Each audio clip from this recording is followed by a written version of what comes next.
Well, I've been down there many times. I know the wreck site very well, as does my friend Bob Ballard. I've been made 33 dives. I actually calculated that I've spent more time on the ship than the captain did back in the day.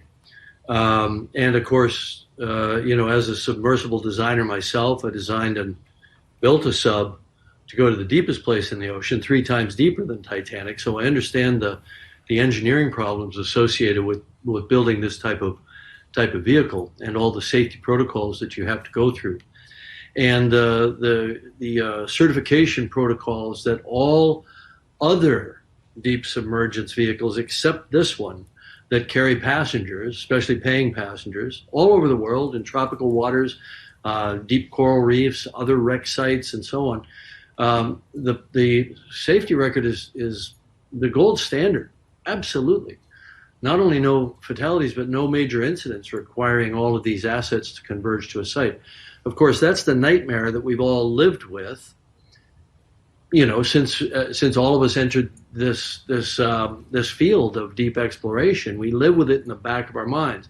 But because implosion, as Bob described it, such a violent event, is first and foremost in our minds. The pressure boundary, which is what they call the hull of the sub that the people go inside, is obviously first and foremost in our minds as engineers. And we spend so much time and energy on that.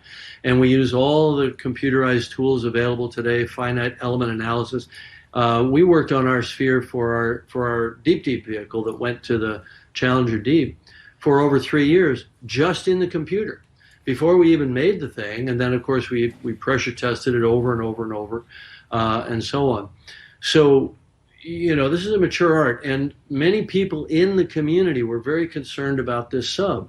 And a number of the top players in the deep submergence engineering community even wrote letters to the company saying that what they were doing was too experimental to carry passengers and that needed to be certified, and so on. So I'm struck by the similarity of the Titanic disaster itself, where the captain was repeatedly warned about ice ahead of his ship, and yet he steamed at full speed into an ice field on a moonless night, and many people died as a result. And for a very similar tragedy where warnings went unheeded to take place at the same exact site, with all the diving that's going on all around the world, I think it's just astonishing. It's really quite surreal. And of course, P.H. Nargeolet, the French legendary submersible dive pilot, a friend of mine. It's a very small community. I've known P.H. for 25 years. For him to have died tragically in this way is almost impossible for me to process. Look, it's comparing apples and oranges here. I went with a very proven system when I dove at Titanic with the Russian submersibles. They used very, very well understood design methodologies, and they had an excellent operating record when I dove with them, and they continued to have an excellent operating record, flawless operating record throughout their entire career. I think they're now retired. But I always had great confidence. Now, having said that, I always had confidence in the sub. The Titanic wreck site is a very hostile place. It's a dangerous site to dive.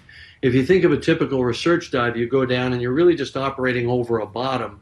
You may be looking for organisms. You may be looking at geology. Hydrothermal vent sites can be a bit dangerous as well.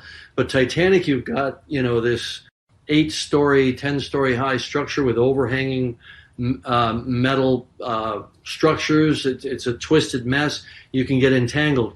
And entanglement was always a concern of ours, but we dove with a 2-sub system. We always felt confident that if one of the subs got ensnared, you'd still have communication, you'd still have life support, you'd still have power, you'd have another sub there that could help you manage the problem. We always felt that we were on pretty safe ground. This sub had no backup.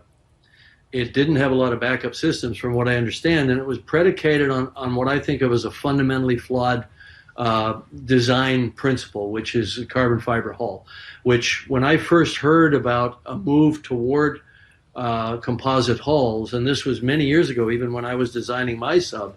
There was another sub that was in competition with us to get to the Challenger Deep, that was operated by a guy named Chris Welsh for Richard Branson, and they had a composite hull. And I told those guys, I said somebody's going to get killed in that sub or in a sub like it, and the DNA of the OceanGate sub was in that sub at the time. You know, 2 hemispherical end caps and a carbon fiber cylinder in the center. And I never believed in that, because the way it fails is it delaminates, because you have to have a hull, a pressure hull made out of a contiguous material like steel or like titanium, you know, which is the proven standard, or like acrylic. You know, you know, I have a small equity stake in I think one of the best submersible companies in the world, Triton Submersibles, and they use acrylic for their hulls. But once again, it's a contiguous material, so you can do computer modeling to see how it'll behave. But, you know, this OceanGate sub had sensors on the inside of the hull to give them a warning when it was starting to crack.